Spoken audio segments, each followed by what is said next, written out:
Hey guys, wanted to give you a quick working definition that I've been using for a long time for what makes a small group. I know that we've talked about this a little bit, and I've said, hey, at some point I'm going to give you my idea, but we haven't had a chance in the discussion yet, so I thought I'll just videotape it and give it to you this way. This is a definition I've used for a while about definition of a group or definition of a leader. You see that? Let's see. Definition for group. Really, it's about definition of a leader. What makes a leader? What makes a group leader? The first thing that I look for in a group leader is I look for somebody that's an owner-shepherd. In John 10, Jesus talks about the good shepherd. There we go.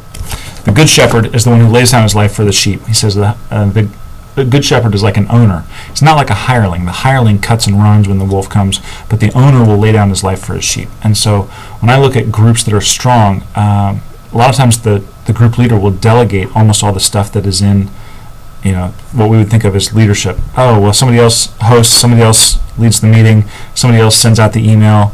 But the one thing you can't delegate if you're going to be an effective group leader is you can't delegate this. Somebody's got to own it. Not from a creepy perspective like, oh, I own you, but somebody has to say, man, these are my people. At the end of the day, these are my people, and I'm going to watch out for them. So the second thing that I look for in a group leader is I say, man, you got to get together at least once a month. Get together once a month. More is better, usually. But if you're not getting together at least once a month, then you're not really a group. If you can't get, I talk to group leaders and say, oh yeah, I'm a group leader. We've got a small group. Well, tell me about your group. Oh, we only meet, a few weeks of the year. We meet in the fall for a few weeks. We meet in the spring for a few weeks, but we don't really talk outside of that. I think, okay, that's a nice class that you have, and you're doing some good semesters of work, but you're not really a group. There's no ongoing relationship there if you're just checking in, after a 6-month period. So, second thing I look for is monthly. Get together at least once a month. More is obviously better. Third thing I look for is that the group actually can be any size, but a leader can't lead more than 10 people. Jesus had 12. One of them didn't work out. You're not as good of a leader as Jesus was, so let's give you maybe a little bit less. So 10 seems like a good number. You got 10 people. You got 10 fingers. Now you can do. I've had some great groups where you say, oh, in our small group there's 24 people, and we get together every week and we worship and we talk together but when we really get to our study, we break up and there's 3 different rooms in the house and people break up and they go. So I'll pack people into a house until it's full. Until there's no parking and you can't fit anybody else in the living room. But I don't think that you can have a really effective group where one leader is leading more than 10 people. I just don't know any leaders that have capacity to lead more than 10 people at a time. So the fourth thing that I look for is nobody leads alone. Nobody leads alone. It sucks to lead alone. It's just flirting with burnout. So I want all leaders to have what I call a Paul, a Barnabas, and a Timothy.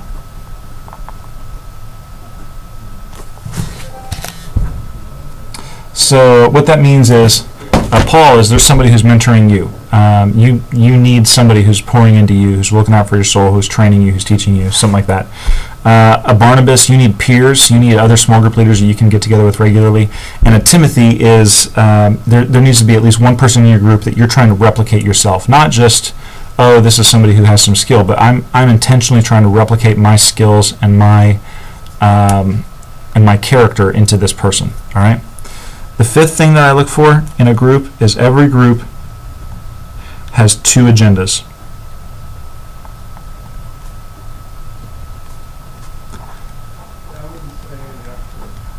So I don't just want you to be a group leader with an agenda. I want you to be a group leader with 2 agendas. And agenda number 1,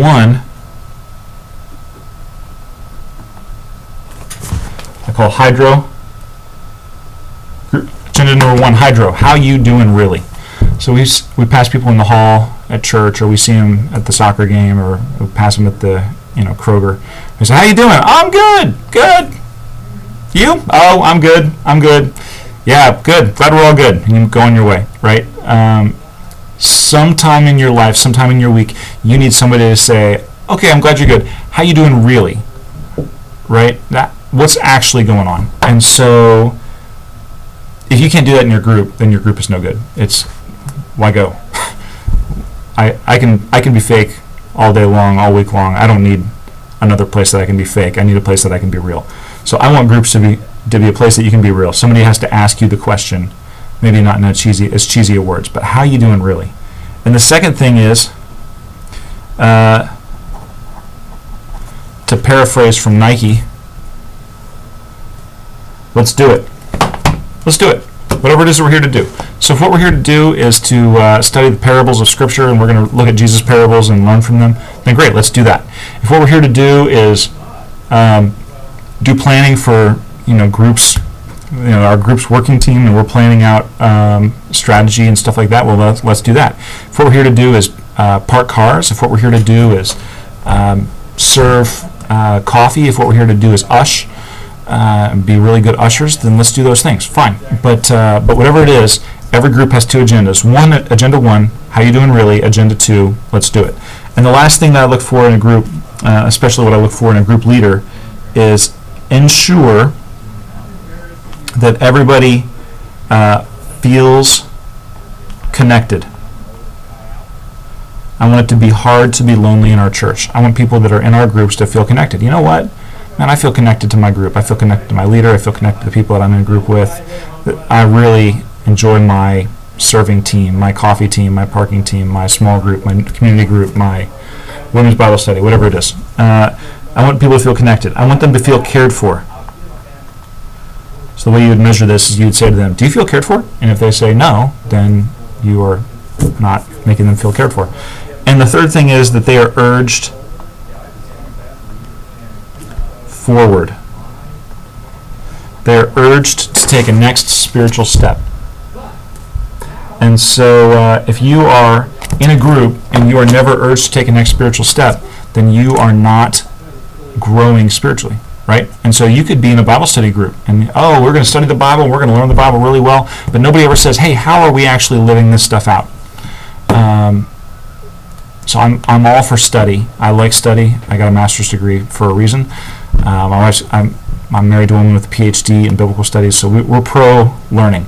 But if you don't ever do something with it, then what's the point? James 1:9 says, don't be mere hearers of the word and so deceive yourselves. You have to do what it says.